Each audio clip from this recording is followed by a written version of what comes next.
ആയുർദർശൻ്റെ പുതിയ വീഡിയോയിലേക്ക് സ്വാഗതം.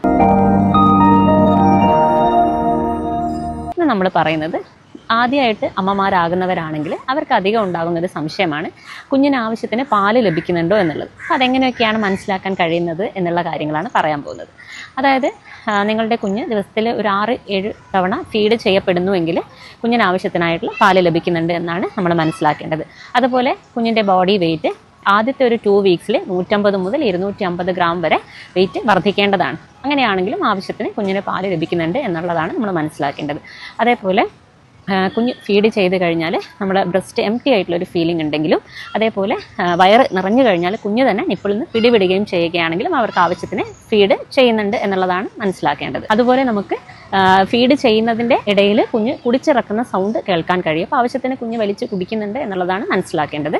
അതുപോലെ തന്നെ യൂറിൻ പോകുന്നത് 6 മുതൽ 8 തവണ വരെ ഡെയിലി യൂറിൻ പോകുന്നു. അതുപോലെ മോഷൻ പോകുന്നത് ദിവസത്തിൽ ഒരു 4 പ്രാവശ്യമെങ്കിലും മോഷൻ പോകുന്നുണ്ട് എങ്കിലും കുഞ്ഞിന് ആവശ്യത്തിന് പാല് ലഭിക്കുന്നുണ്ട് എന്നുള്ളതാണ് മനസ്സിലാക്കേണ്ടത്. ഇതിൽ മോഷൻ്റെ കാര്യം പറഞ്ഞ കൂട്ടത്തിൽ പറയാനുള്ളത്, ചില കുഞ്ഞുങ്ങളെ നോർമലി ഫീഡ് ചെയ്യുകയാണെങ്കിൽ കൂടെ ചിലപ്പോൾ 4-5 ദിവസത്തിലൊരിക്കലായിരിക്കും മോഷൻ പോകാൻ സാധ്യത. അത് നോർമൽ തന്നെയാണ്, അതൊരു വറീഡ് ആവേണ്ട കാര്യമല്ല. അതേപോലെ ദീർഘനേരം കുഞ്ഞ് ഉറങ്ങുകയാണെങ്കിലും ഇടയിൽ ഉണർത്തി പാല് കൊടുക്കുന്നത് തന്നെയാണ് കൂടുതൽ പാല് ഉണ്ടാവാൻ വേണ്ടിയിട്ട് ഹെൽപ്പ് ചെയ്യുന്ന ഒരു കാര്യം.